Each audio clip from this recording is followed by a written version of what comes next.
संजय निषाद ये कहते हैं कि अरे वो भी तो मर्दी है ना, हिजाब ही तो खींचा है, हिजाब ही तो पकड़ा है, कहीं और से कुछ और पकड़ लेते तो क्या होता। मुख्यमंत्री नीतीश कुमार का मुस्लिम महिला का हिजाब खींचने का विवाद थमने का नाम ही नहीं ले रहा है।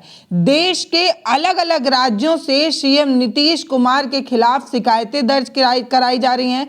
उनकी मुश्किलें बढ़ती नजर आ रही हैं। इतना ही नहीं, उन्हें पाकिस्तान से धमकी भी मिल गई है और जावेद अख्तर से लेकर कई बड़े लोगों ने मुख्यमंत्री नीतीश कुमार से बिना शर्त माफी मांगने की बात कही है। तो आखिर नीतीश कुमार का हिजाब खींचने का ये जो विवाद है वो थम क्यों नहीं रहा है? अभी थम जाता उससे पहले ही यूपी के मंत्री हैं संजय निषाद, उन्होंने इस तरीके का बेफजूल बहुत ही गंदा बयान दे दिया और वो जो बयान था वो आग में घी डालने का काम करता है। संजय निषाद ये कहते हैं कि अरे वो भी तो मर्दी है ना, हिजाब ही तो खींचा है, हिजाब ही तो पकड़ा है, कहीं और से कुछ और पकड़ लेते तो क्या होता।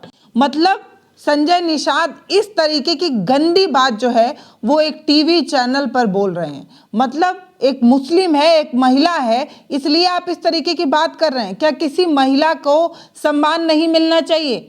महिला के सम्मान में भाजपा मैदान में संजय जी, आप भी तो उसी पार्टी से आते हैं ना, कौन से महिला के सम्मान की बात करते हैं आप? जरा ये बताइए कि अगर कोई महिला हिंदू नहीं होगी तो उसको सम्मान नहीं दिया जाएगा? मतलब इस तरीके का कौन सा बयान है और इस तरीके की बात आप कैसे कह सकते हैं कि सीएम नीतीश कुमार ने एक महिला का हिजाब ही तो पकड़ा था, कहीं और भी पकड़ सकते थे? नहीं, कैसे पकड़ लेते? उनको इस बात की इजाजत कौन दे रहा है और वो कैसे कर सकते हैं, यही तो एक सवाल है। अरे एक मुख्यमंत्री जब एक महिला का सम्मान नहीं करेगा तो सड़क छाप किसी मवाली से क्या उम्मीद की जाएगी? और संजय जी, आप इस तरीके का बयान कैसे दे सकते हैं? संजय निषाद ने एक टीवी चैनल पर इस तरीके का बयान दिया और रिपोर्टर खिखिया के पूछता है कि क्या मतलब कहीं और भी पकड़ सकते हैं क्या? मतलब एक लड़की की अस्मिता, एक महिला की अस्मिता का इतना गंदा मजाक जो है वो ऑन कैमरा बनाया जा रहा था। अगर उस रिपोर्टर की जगह मैं रहती तो पलट कर ये पूछती कि नहीं, ऐसे कैसे पकड़ लेंगे? मतलब देश में कानून जैसी कोई चीज़ नहीं बची है क्या? संविधान जैसी कोई चीज़ नहीं बची है क्या? मतलब ऐसे कैसे पकड़ लेंगे भाई? मतलब आप मंत्री हैं, आपको ये बात कहनी चाहिए थी कि मुख्यमंत्री होने के नाते किसी महिला का इस तरीके से अपमान किया जाए वो बर्दाश्त की चीज़ नहीं है। मैं फिर से कहती हूँ कि नीतीश कुमार का इंटेंशन गलत नहीं रहा होगा, नीतीश कुमार इस तरीके की चीज़ नहीं सोचे होंगे, लेकिन संजय निषाद जो बोल रहे हैं वो कितना वाहियात है। और संजय निषाद जो बोल रहे हैं वो आग में घी डालने की बात है। ऐसे भी एक समाज, ऐसे भी एक तबका जो पहले से ये मानता चला आ रहा है कि उसके साथ बराबरी नहीं हो रही है, उसको इंसाफ नहीं मिल रहा है, उसको छला जा रहा है। और इस तरीके का मंत्रियों का बयान जो है वो आप देख ही रहे हैं। गिरिराज सिंह ये कह रहे हैं कि इस तरीके की चीज नहीं होगी, ये कोई इस्लामिक देश नहीं है, नौकरी चाहिए तो हिजाब हटाना ही पड़ेगा। ये कौन सी बात हुई? मतलब ये कौन सी बात हुई? संजय सिंह इतना वाहियात, गंदा, फूहड़, दोयम दर्जे का बयान दे देते हैं और उनके बयान पर नाराजगी व्यक्त करने की बजाय रिपोर्टर खिखियाता है, मुस्कुराता और पूछता है कि क्या नीतीश जी कहीं और भी छू सकते थे क्या? मतलब एक तो सबसे गंदा बयान जो है वो मंत्री साहब दे रहे हैं और बगल में बैठा रिपोर्टर खिखिया के इस तरीके की बात कर रहे हैं। मुझे बहुत अटपटा लगा। एक लड़की होने के नाते मैं इन सब चीज़ों को कतई बर्दाश्त नहीं कर सकती। अरे वो भी तो आदमी है ना, पीछे नहीं पड़ जाना चाहिए। छू दिया नकाब तो इतना हो गया, कहीं और छूते तब क्या हो जाता? नहीं तो आपको क्या लग रहा है कि कहीं और भी छू लेते क्या है? आप इस तरह की बात कर रहे हैं, क्या कहीं और छू लेते? नहीं, आप लोग तो नकाब पर इतना है, कहीं और चेहरा वरा छुआ जाता, कहीं और अंगुली पड़ जाती, तब क्या करते हैं आप लोग? चाहे मुख्यमंत्री हो, प्रधानमंत्री हो, सुप्रीम कोर्ट के जज हो, कोई भी हो, लेकिन उस एक महिला की अस्मिता सबसे ऊपर होनी चाहिए। हम एक महिला के सम्मान में भाजपा मैदान में, हमारे यहाँ तो जहाँ महिलाओं की पूजा होती है वहाँ देवता निवास करते हैं, इस तरीके का तब बात क्यों करते हैं भाई?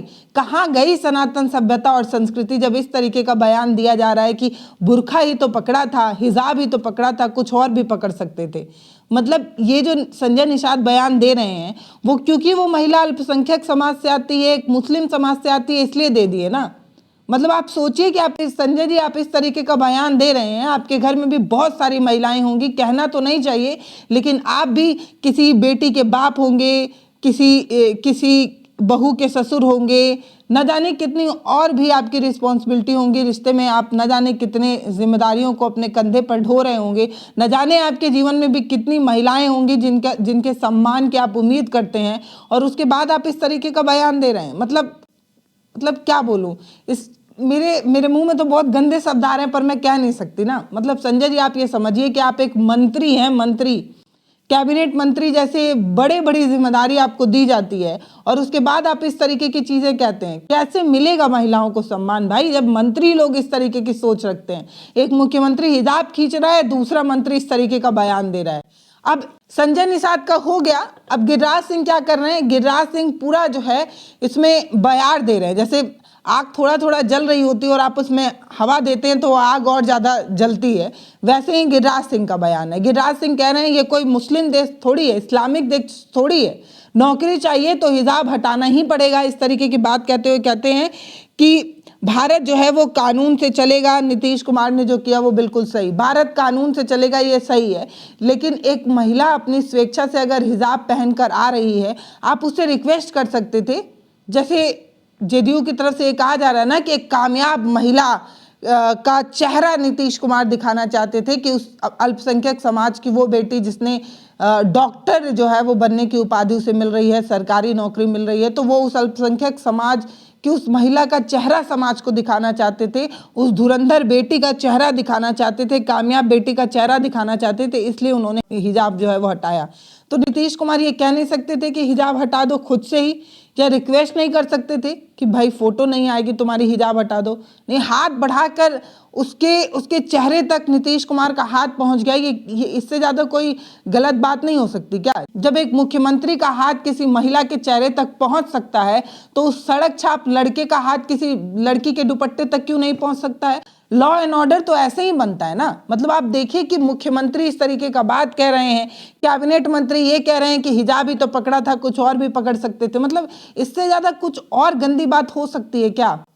मुझे तो सच में समझ में नहीं आ रहा है। फिलहाल मैं मुद्दे पर वापस आ रही हूँ। तो वो महिला जिसका हिजाब नीतीश कुमार ने खींचा था, उनका नाम नुसरत प्रवीण था, और अब वो बिहार से ही टाटा बाय बाय कर दे रही हैं। सरकारी नौकरी को छोड़कर, बिहार को छोड़कर वो आगे अपने कोलकाता अपने परिवार के साथ चली गई हैं। परिवार वाले उन्हें समझाने की कोशिश कर रहे हैं कि एक मुख्यमंत्री से गलती हो गई, गलती किसी और ने की है, तुम अपने आप को सजा क्यों दे रही हो? भाई, एक महिला ने पढ़ाई की थी, उसको डॉक्टरेट की उपाधि मिली थी, सरकारी नौकरी मिली थी, और वो महिला किसी और की गलती की वजह से नौकरी छोड़ रही है। इससे ज़्यादा और शर्म की कोई बात हो सकती है क्या? ये खबरें हैं जिसमें ये बात पता चला कि नुसरत प्रवीण डर गई हैं, उन्हें अजीब लग रहा है, इसलिए वो अब बिहार आकर नौकरी नहीं करना चाहती। मतलब महिलाओं को आगे बढ़ाने वाले लोग, महिला सम्मान में, भाजपा मैदान में पढ़े बेटियां, बढ़े बेटियां कहने वाले लोग एक लड़की को इतना डरा देते हैं कि वो बिहार छोड़कर वापस चली जाती है और बिहार में सरकारी नौकरी करने नहीं आ रही है। मतलब हद तो तब हो जाती है कि जब एक लड़की के साथ इस तरीके की चीज़ें हो जाए, और सिस्टम को खड़ा होना चाहिए। तो सिस्टम ये कह रहा है कि उन्होंने कुछ गलत नहीं किया, उनका इंटेंशन गलत नहीं था, लेकिन एक बात तो वो ये भी कह सकते थे ना कि किसी महिला को अगर मेरे इस व्यवहार से आपत्ति हुई, बुरा लगा, तो मैं माफ़ी चाहता हूँ, लेकिन मेरा इरादा ये नहीं था। इस तरीके की चीज़ें कह देने में क्या जीभ छिल जाएगा? इस तरीके की बात क्या नहीं कह सकते क्या? एक लीनियर आदमी जो ज़्यादा बड़े पद पर चला जाता है, वो झुका हुआ होता है। तो अगर यही एक छोटा सा शब्द कह देते तो क्या हो जाता? नहीं, एक महिला का उम्मीद, हौसला, उसके सपने सब टूट जाएं, लेकिन एक मुख्यमंत्री ये बात नहीं कह सकता क्या? मतलब अगर कही देंगे तो क्या हो जाएगा? नुसरत प्रवीण के भाई जो हैं वो कोलकाता में लॉ कॉलेज के प्रोफेसर हैं, और उन्होंने ही एक न्यूज़ चैनल को बाइट देते हुए बताया कि उनकी बहन नुसरत प्रवीण घबराई हुई हैं, डरी हुई हैं, और वो वापस बिहार जाकर नौकरी नहीं ज्वाइन करना चाहती। परिवार के लोग उन्हें समझा रहे हैं। नुसरत के जो पिता हैं वो कोलकाता के मेडिकल कॉलेज में प्रोफेसर हैं, और पूरा परिवार जो है वो उनको समझाने की कोशिश कर रहा है। उनके जो पति हैं वो कोलकाता के एक मेडिकल कॉलेज में क्लिनिकल साइकोलॉजिस्ट है।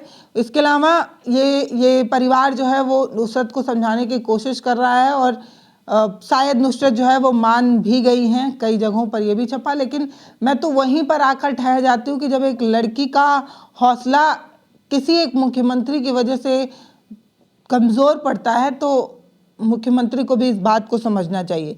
फिलहाल अब जो है मुख्यमंत्री के खिलाफ अलग अलग जगहों पर जो है वो शिकायत दर्ज कराई जा चुकी है।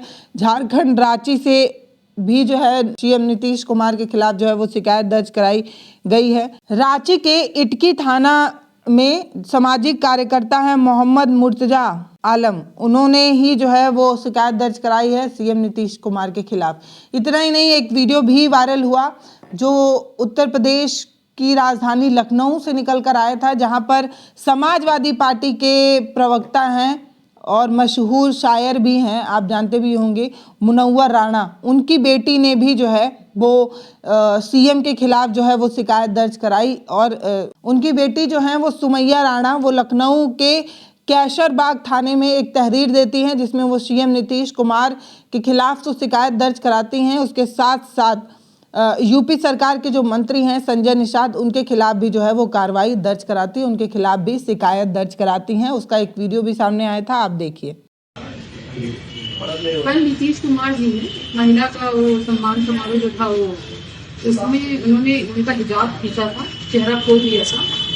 एक ये उनका कृत्य, और दूसरी एक इतने बड़े संवैधानिक पद पर बैठे हुए अगर मुख्यमंत्री होते हुए अगर उस तरीके से करते हैं तो उसका असर दूसरी जो उनके छोटे कार्यकर्ता हैं, युवा कार्यकर्ता, उनको क्या पड़ेगा, number 1। Number 2, Bharatiya Janata party के एक और सहयोगी दल संजय निषाद के नेता संजय निषाद, वो कहते हैं कि ये कहिए कि सिर्फ उनका हटाया उस पर इतना हंगामा क्यों है, कहीं और हाथ नहीं लगा, उन्हीं को लगा, इसको मतलब इसका शुभ नहीं। तो इस तरीके की भाषा का उपयोग हो रहा है जिससे जो भेदभाव है उन्माद पैदा होने की स्थिति बन गई है पूरे समाज में रोज और इस बात का, और खासकर महिलाएं किसी भी जनजाति की इस बात को अपेक्षित है। इसके लिए मैं चाहती हूँ कि आप इस कार्रवाई करें और प्राथमिकी दर्ज करें पूरी तरीके से सीधे सीधे, लेकिन साहब बताएंगे छेड़छाड़ का मामला, तो शर्म की बात है मुख्यमंत्री इस तरीके की।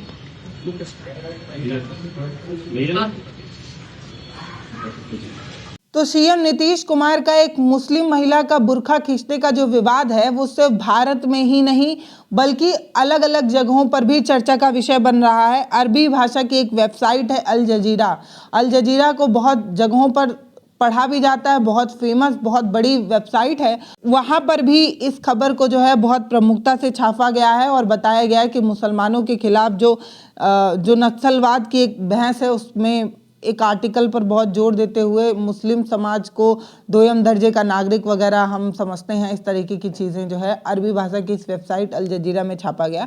इतना ही नहीं, पाकिस्तान की प्रमुख मीडिया संस्थान है दी डॉन, वहाँ पर भी जो है वो इस तरीके की एक खबर छापी गई है जिसमें बताया गया है कि मुख्यमंत्री नीतीश कुमार का हिजाब खींचने का विवाद जो है वो दोनों देशों में रोष बरपा रहा है, लोगों की नाराजगी बरपा रहा है। इस तरीके की खबरें तो आई ही, लेकिन इसके साथ साथ जो खबर आई वो ये कि नीतीश कुमार को पाकिस्तान के डॉन की धमकी आई है, शहजाद भट्टी की धमकी आई है, जिसमें वो नीतीश कुमार से माफ़ी मांगने की बात कह रहे हैं। तो पाकिस्तानी डॉन शहजाद भट्टी जो है वो सीएम नीतीश कुमार को धमकी दे रहा है और कह रहा है कि सीएम नीतीश कुमार को माफ़ी मांगनी चाहिए। अब ये जो शहजाद भट्टी हैं वो कौन है आपको बता दूं, तो कुख्यात पाकिस्तानी गैंगस्टर है जो दुबई में रहता है। उसी पाकिस्तानी माफिया फारूक खोखार का राइट हैंड इसे बताया जाता है शहजाद भट्टी का। तो ये सीएम नीतीश कुमार को जो है वो धमकाते हुए कहता है कि सीएम को माफ़ी मांगनी चाहिए, नीतीश कुमार को माफ़ी मांगनी चाहिए और इस तरीके की चीज़ें नहीं करनी चाहिए। ये सारी चीज़ें जो है वो कहता है और इसके खिलाफ जो है वो पटना में या बिहार के किसी एक थाने में जो है वो शिकायत दर्ज कराई गई और शिकायत में बताया गया कि कैसे उसके खिलाफ कार्रवाई की जा रही है इस तरीके का बयान आने के बाद। ऐसे तो इन तमाम पाकिस्तानी गैंगस्टर और ये लोग जो लोग हैं इनका अकाउंट पहले से ही जो है वो बैन किया गया है भारत में, लेकिन अब क्योंकि ये दुबई में रहता है तो भी इसका एक वीडियो जो है वो सामने आ गया। अब जावेद अख्तर इस पूरे मामले में क्या कह रहे हैं आपको सुनना चाहिए। जावेद अख्तर ये कहते हैं कि जो लोग मुझे थोड़ा भी जानते होंगे उन्हें ये पता होगा कि मैं पर्दा प्रथा का कितना विरोध करता हूँ, उसके कितने खिलाफ रहता हूँ, लेकिन इसका ये कतई मतलब नहीं है कि नीतीश कुमार द्वारा जो एक मुस्लिम डॉक्टर के साथ जो व्यवहार किया गया, जो कृत्य किया गया, उसे मैं स्वीकार कर लूँ। मैं इसकी कड़ी निंदा करता हूँ और नीतीश कुमार से उस महिला को बिना किसी सर से माफ़ी मांगने की बात करता हूँ। तो सारे लोग जो है एक तरफा नीतीश कुमार से माफ़ी मांगने की बात कह रहे हैं, लेकिन नीतीश कुमार माफ़ी क्या मांगेंगे? उनके साथी लोग भाजपा एनडीए के ग्रुप के लोग जो है वो नीतीश कुमार के इस कृत्य का सपोर्ट भी कर रहे हैं और कह रहे हैं कि सिर्फ बुरखा ही क्या कहीं और भी छू सकते थे। तो इस तरीके का बयान कितना ज़्यादा भद्दा, फूहड़, गंदा लगता है, ये आप हमें कमेंट सेक्शन में लिखकर ज़रूर बताइएगा। ये भी बताइएगा कि नीतीश कुमार ने ये जो गलती की है उसके लिए उन्हें माफ़ी मांगनी चाहिए या नहीं। बहुत धन्यवाद।